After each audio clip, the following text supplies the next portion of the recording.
up, YouTube Dog Pound Nation? Thanks for tuning in. Good evening. Thanks for tuning in to Dog Pound Nation. If you want to join the family, you can do so by hitting that subscribe, hitting that like, and hitting that notification bell. Good evening. We're going to talk a little bit about GM Andrew Berry and what his role with the Cleveland Browns was before he became the general manager of the Cleveland Browns. Also, we're going to talk a little bit about this upcoming draft within a few days. Did a little thinking and did a few mocks over the weekend. So, I just want to give my opinion on something because it kind of makes sense. And who knows, man? The draft, I've seen it go every which way till Sunday, baby. So we'll see. But we're going to talk about it. But first and foremost, I had a viewer or subscriber drop me a comment regarding my last video about it was about the top 3 wide receiver options at pick 44 the Cleveland Browns can go after. So this guy says he's not too high on AB when it comes to wide receivers, okay? So he says here's the wide receivers Andrew Berry has drafted for the Browns during his years with the Cleveland Browns: Corey Coleman, Ricardo Lewis, Jordan Payton, Rashard Higgins, Donovan Peoples-Jones, and Anthony Schwartz. All right. Now, when Andrew Berry was with the Cleveland Browns, when Corey Coleman, Ricardo Lewis, and Jordan Payton and all them were drafted, Andrew Berry did not draft those wide receivers. Okay? He did not draft those wide receivers. Andrew Berry at that time was the executive vice president of football operations.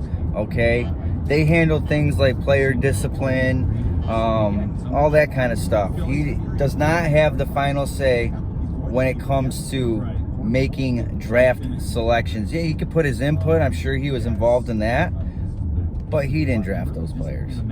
All right, and you want to throw Donovan Peoples-Jones in there? Donovan Peoples-Jones was a 6th round draft pick, and 60, 70, maybe even higher. I don't even know what the percentage is, but half the time they don't even make the roster 6th and 7th round picks, okay? 5th round picks.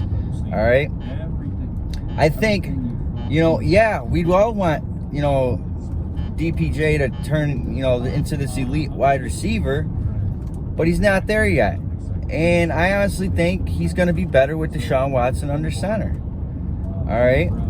I do not think Donovan Peoples-Jones is a bust by any means. He's had some great moments for us. He's a 6th round pick. I mean, what do you want? Yeah, we all, like I said, want him to, hopefully hit that, those picks like that and, turn into these elite wide receivers, but that's not always the case. So, Peoples-Jones, he's serviceable, on a 53-man roster. All right? He's had good moments. And then when it comes to Anthony Schwartz, you can't judge him yet. When AB did draft him, those are the 2 wide receivers he did draft. And when he did draft Anthony Schwartz, he came right out, even stated that he's going to be a project wide receiver. Yeah, we drafted him in the middle rounds. Yeah, we drafted him in the 3rd round. And he dealt with injuries as his, last year during his rookie year. All the drama. I think he had the nagging hamstrings. So I mean, it's tough. It really is. But you can't judge, a wide receiver after one season. His rookie year. You can't judge a draft after they say 2 or 3 years. All right, you just can't. So. Give it time. Give it time. And Andrew Berry, like I said, didn't have any, he did not draft those other wide receivers. That was Sashi Brown and company, baby. So, we'll see. We will see. Now, with the draft looming, it is here this week. Okay, I dropped my last video about the what I think are the 3 best wide receiver options at pick 44. All right, I got thinking about that. All right, it's kind of scary because, you know, it could play out where none of them wide receivers are there at pick 44. All right, because you got the Houston Texans, the Kansas City Chiefs, and so on. All these, there's several teams that want wide receivers that could possibly be drafting wide receivers ahead of us. All right, that's kind of scary, you know, and we're left with the cookie crumbs, you know.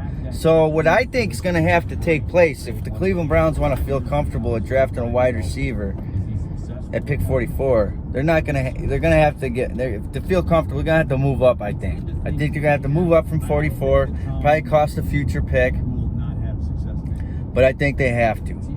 They got to go for the gusto. They got to get aggressive. Because I feel that they're going to end up jamming themselves up, sitting there at 44. When their pick comes around, they're going to have, you know, wide receivers on their board that are more or less third round, fourth round talent. And that's kind of scary. So I think Cleveland should try to do what they can to move up into the mid to late 30s to get that comfortable wide receiver.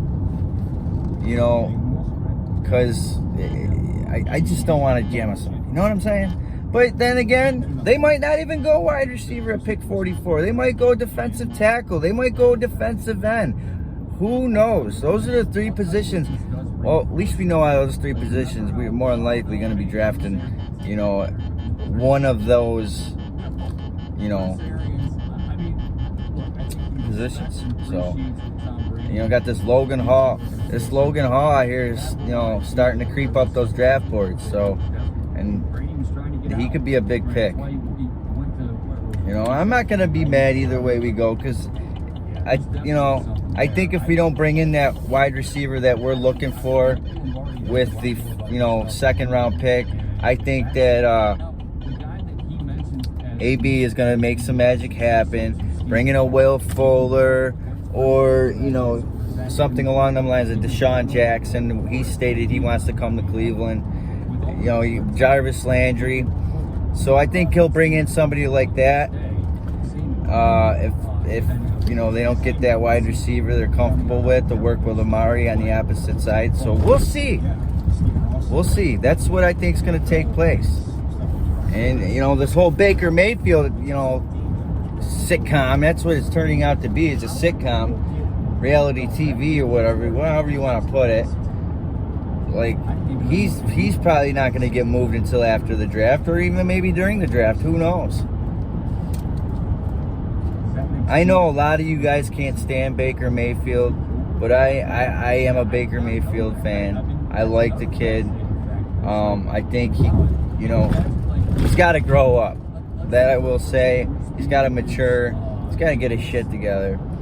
But it shouldn't be that hard to get rid of a Baker Mayfield. So that like I've said many times in videos, that which leads me to believe he's got some very, very immature character issues, and he's got to get that shit straightened out.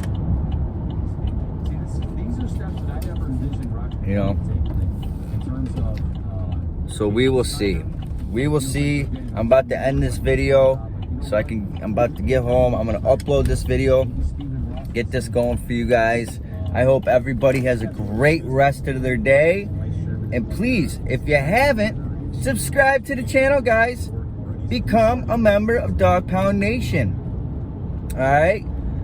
Man, it's a rainy day here. I heard, you guys might not know, I'm from Western New York, just outside Rochester. I'm about 3.5 hours down I-90, not too far from Cleveland. I go to Cleveland every year pretty much, so watch those games. But I heard, I was listening to 92.3 The Fan. Dustin Fox was saying that it was hailing in Cleveland somewhere out that way. Hailing. What in the hell? It was like 70-something. It was almost like 80 degrees here today. The hell's going on out there, guys? But anyway, I'm going to get this out to you guys. This was the evening rant. Just going on about anything, you know, whatever comes to mind, we'll talk about. So we're gonna leave it at that. Everybody have a great rest of your night. Stay safe and God bless. And go back!